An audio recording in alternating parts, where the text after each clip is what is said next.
வணக்கம்.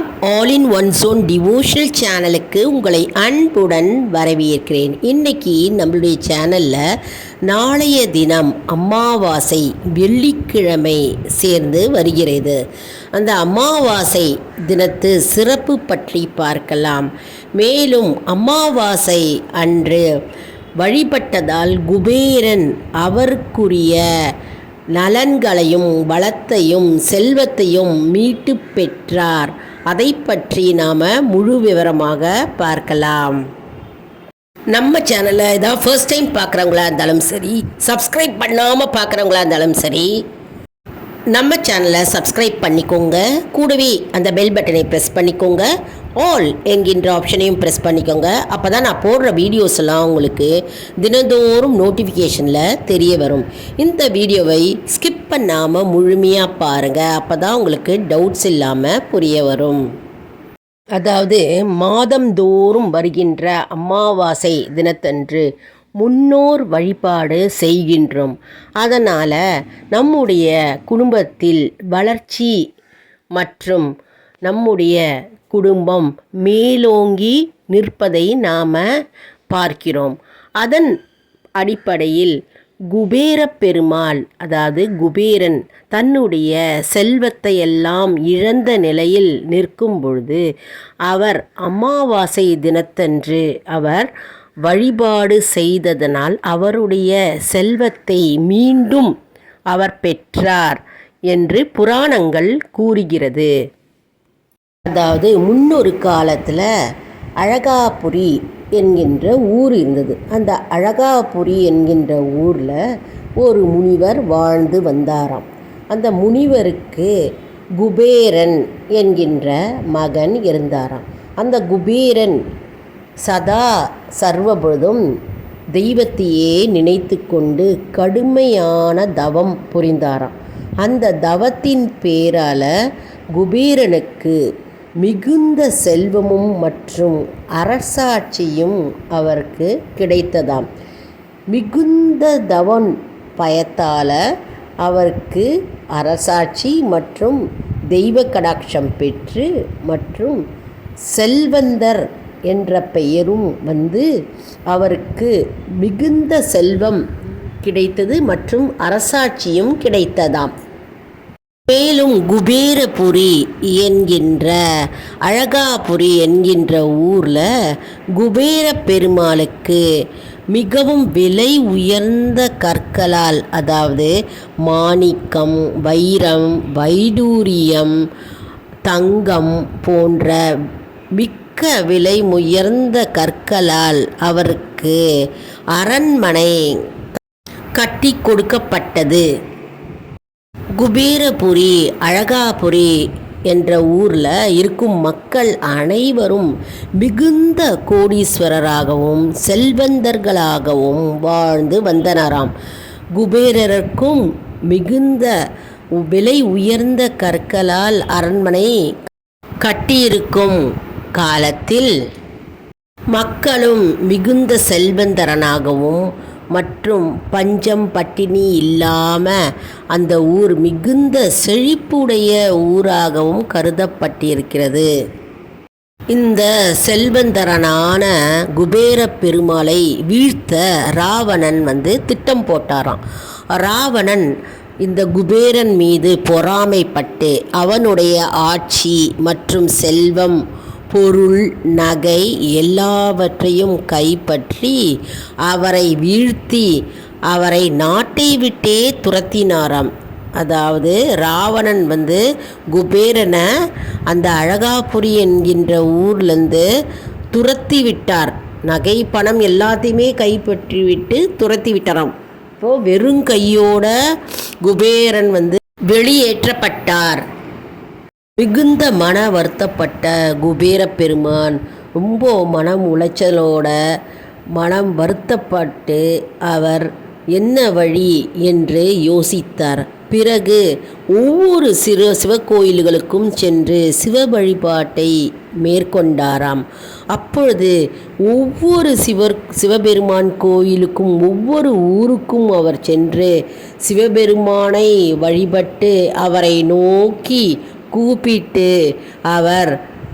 அவரையே நினைத்து அவருக்கு அர்ச்சனையும் மந்திரங்களும் சொல்ல ஆரம்பித்தாராம். மேலும் தஞ்சாவூர் செல்கின்ற வழியில் திருவையாறு போகின்ற இடத்தில் அருகில் உள்ள பாபநாசம் என்கின்ற ஊரில் வெண்ணாற்றங்கரையில் இருக்கும் சிவபெருமானை நோக்கி, பகவானே, நீதான் எனக்கு துணை என்று மனம் உருகி வேண்டினாராம். ஏனென்றால் குபேர பெருமான் இழந்த செல்வத்தையும் நாட்டையும் மீட்டு தர வேண்டும் என்று சிவபெருமானை நோக்கி அவர் கூப்பிட்டு அவரையே நினைத்து, நீதான் எனக்கு துணை என்று கோஷமிட்டு சத்தமிட்டு வேண்டிக் கொண்டாராம். அவர் வேண்டிக் கொண்டிருக்கும் நேரத்தில் சிவபெருமான் உடனே வந்து குபேரனுக்கு மீண்டும் செல்வத்தையும் மற்றும் நிதியை காக்கும் பொறுப்பை அளித்தார்.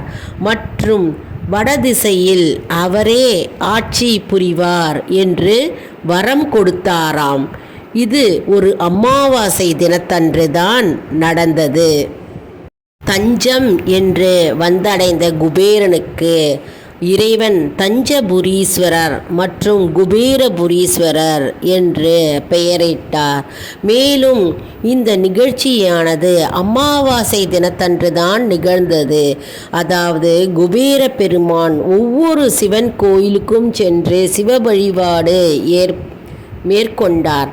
அதன் மூலமாக பாபநாசம் செல்லும் வழியில் வெண்ணாற்றங்கரையில் இருக்கும் சிவபெருமானை அவர் சந்தித்து அவரை நோக்கி கடும் தவம் புரிந்தார். அதனால் அவருக்கு அந்த அமாவாசை தினத்தன்றே அவருக்கு இறைவனுடைய வரம் கிடைத்தது என்பது குறிப்பிடத்தக்கது. அதனால் அமாவாசை தினத்தன்று நாம் எந்த வேண்டுதல்கள் வைத்தாலும் அது கண்டிப்பாக நிறைவேறும் என்பது நம்பிக்கை. ஏனென்றால் அமாவாசை தினத்தன்று எந்த தெய்வமாக இருந்தாலும் சக்தி மிகுந்து இருக்கும். மேலும் அதனுடைய பிரதிபலிப்பு நமக்கு கண்டிப்பாக கிடைக்கும் என்பது நம்பிக்கை. அமாவாசை தினத்தன்று நாம் முதல்ல முன்னோர்கள் வழிபாடு செஞ்சிட்டு அதன் பிறகு தெய்வ வழிபாடு செய்ய வேண்டும். முதல்ல நாம் தர்ப்பணம் கொடுப்பதை முடித்து விட்டு தான் தெய்வ காரியங்களில் நாம் ஈடுபடணும். அமாவாசை தினத்தன்று தான் குபேரனுக்கு அவன் இழந்த செல்வம் மற்றும் ஆட்சி மற்றும் நகை பொருள் அனைத்தும் அவருக்கு சிவபெருமான் வரமாக கொடுத்தார் என்று குறிப்பிடத்தக்கது. குபேரனுக்கு சிவபெருமானின் தரிசனமும் மற்றும் வரமும் கிடைத்தது அந்த அமாவாசை தினத்தன்று தான். இதனாலே ஆண்டுதோறும் வருகின்ற ஐப்பசி அமாவாசை தினத்தன்று குபேர பெருமாளுக்கு யாகம் நடத்துவார்கள். இதன் அடுத்து ஒவ்வொரு மாதமும் வருகின்ற அமாவாசை தினத்தன்று குபேர பெருமாளுக்கு யாகம் நடத்துகிறார்கள். மேலும் பூஜையும் சிறப்பு பூஜையும் நடைபெறுகிறது. அமாவாசை தினம் என்றாலே மிக மிக மிக முக்கியமான நாளாகும். அமாவாசை தினத்தில் நாம் திருஷ்டி கழிப்போம். அதாவது வீட்டில் இருக்கும் உறுப்பினர்களுக்கும் திருஷ்டி கழிப்போம். மேலும் நாம் வைத்திருக்கும் வாகனங்களுக்கும் திருஷ்டி கழிப்போம். மேலும் அலுவலகங்கள் மற்றும் கடைகள், மேலும் நாம் செய்கின்ற வியாபார ஸ்தலத்திலும் நாம் திருஷ்டி கழிக்கும் பழக்கம் இன்றும் நடைபெற்று கொண்டிருக்கிறது. அமாவாசை தினம் என்றாலே மிகவும் சிறப்பு வாய்ந்த நாளாகும். நாளைய தினம் வெள்ளிக்கிழமை அமாவாசை வருகிறது. அதனால் நாம் அமாவாசை தினத்தன்று நாம் முன்னோர்கள் வழிபாடு செய்த பிறகு நாம் தெய்வ வழிபாடு செய்யலாம். எந்த கோரிக்கை நாம் வைத்தாலும் சரி அமாவாசை தினத்தில் கண்டிப்பாக நிறைவேறும் என்பது ஐதீகம்.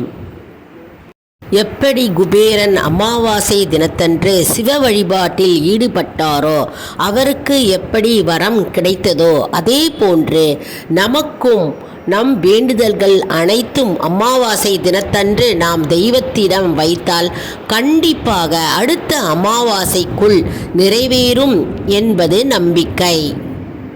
தஞ்சாவூர் அருகே குபேரன் வழிபட்ட ஸ்தலத்தை நாமும் மற்றவர்களுக்கு இந்த வீடியோவை ஷேர் செய்து அவர்களும் செல்வ வளம் பெருக நாம் உதவி செய்வோம். மேலும் இது நமக்கு ஒரு புண்ணியம் கிடைக்கும். இந்த வீடியோ உங்களுக்கு பயனுள்ளதாக இருக்கும் என்று நான் நம்புகிறேன். இந்த வீடியோவுக்கு ஒரு லைக் கொடுங்க. இதை மற்றவர்களுக்கும் நான் ஏற்கனவே சொன்ன மாதிரி ஷேர் செய்யுங்கள் மற்றும் இந்த வீடியோவை சப்ஸ்கிரைப் செய்யுங்கள். அடுத்த வீடியோவில் வேறொரு பதிவுடன் உங்களை வந்து சந்திக்கிறேன். நன்றி, வணக்கம்.